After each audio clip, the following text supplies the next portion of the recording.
Y con nuestro segundo invitado del día vamos a hablar de lo ocurrido en Japón el día viernes pasado tras el asesinato del ex primer ministro Shinzo Abe, un hecho casi impensable en un país con una estricta regulación de las armas y unas mínimas tasas de violencia e inseguridad. Tanto que es habitual que los políticos hagan, por ejemplo, sus mítines de campaña en plena calle, con poca seguridad, como lo hacía Abe en el momento de ser asesinado. Saludo entonces a nuestro segundo invitado del día. Él es Fernando Pedrosa, profesor de la carrera de Ciencia Política de la Facultad de Ciencias Sociales de la UBA. Gracias, profesor, por estar con nosotros en Directo América de France 24.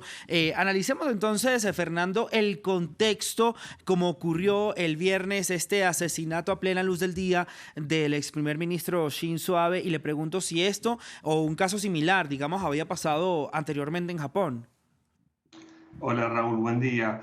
Bueno, efectivamente es una sociedad que tiene fama de ser muy segura y con muchas restricciones en el uso de las armas, pero también tiene una historia de violencia, sobre todo previo a la Guerra Mundial, 1930, 1920, por ahí se asesinaron a varios ministros, primeros ministros, y es una sociedad con una tradición en general violenta, no en la violencia del crimen, en el crimen como conocemos de robos a mano armada o asesinatos en la vía pública, pero sí con una tradición muy dura que se vio sobre todo cuando Japón en la Segunda Guerra Mundial invadió China y los países del sudeste asiático, ¿no? Hay una tradición de violencia existente y todas las medidas que se tomaron para aplacarla también son una muestra de que esto existía. Sin embargo, en las estadísticas y en la vida cotidiana eso no se ve.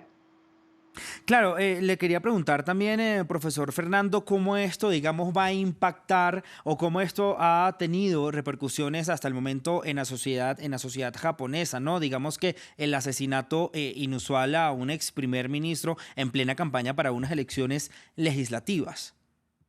Bueno, efectivamente, esto fue de un impacto inmenso. Pensemos que Abe era un ex primer ministro, en primer lugar, además el que más duró en el cargo, un líder internacional, una persona muy respetada, muy conocida, e incluso también en la discrepancia, pero efectivamente esto no se sabe muy bien qué consecuencias tendrá en el mediano plazo. Pero efectivamente lo que sabemos es que el impacto fue altísimo y la primera muestra de esto, lo que podemos decir es que en las elecciones del día de ayer, día domingo, el partido al que pertenecía Abe, el partido del primer ministro, bueno, tuvo un triunfo contundente en las elecciones, lo cual también tiene que ver con la repercusión y con el impacto de la muerte de Abe, ¿no? Claro, además, digamos, el primer ministro actual, Fumio Kishida, dijo que pues iba a seguir de alguna manera el legado de Shinzo Abe en sobre todo cambiar esta constitución pacifista de Japón posguerra. ¿Realmente este cambio de constitución, que era también una de las banderas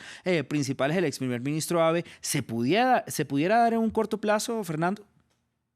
Bueno, es difícil pensarlo, ¿no? Pero en el contexto que está viviendo el mundo, el contexto que está viviendo la región, sobre todo Japón, que también tiene un litigio pendiente con Rusia por unas islas, yo diría que la constitución japonesa fue redactada después de la Segunda Guerra Mundial. O sea, estamos hablando de hace mucho tiempo, con otra situación mundial, y esa constitución le pone muchas trabas al armado de Fuerzas Armadas y sobre todo a la participación de Japón en conflictos externos, que está prohibido tajantemente.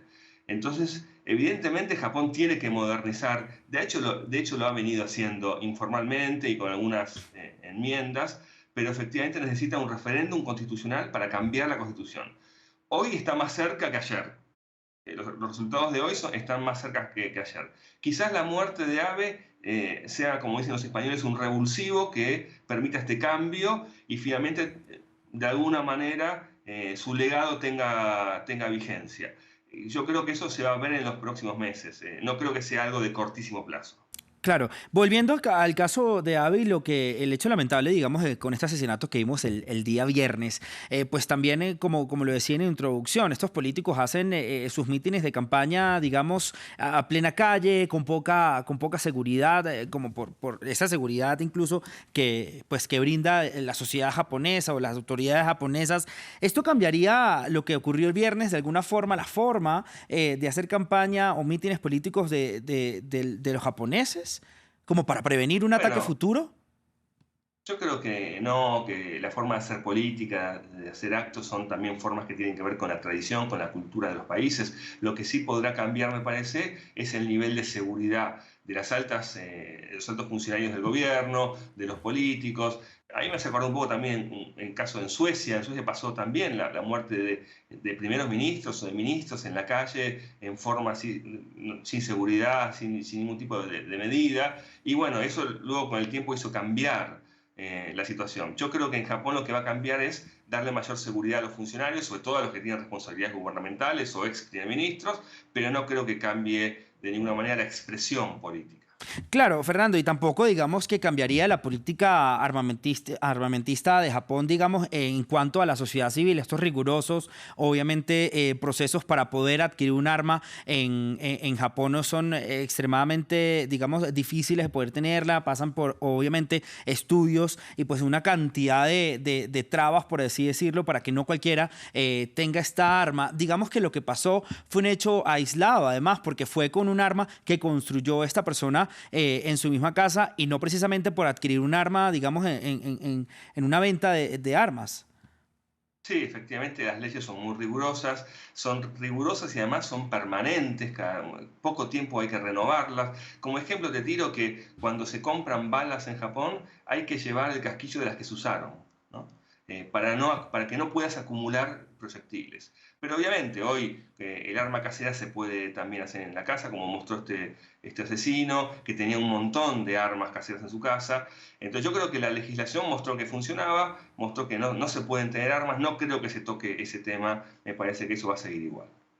Ya para finalizar, ¿cómo ve con estas elecciones, aprovechando que fueron el día de ayer, pues todo lo que tiene que ver con este nuevo parlamento y la política japonesa de aquí a un corto plazo?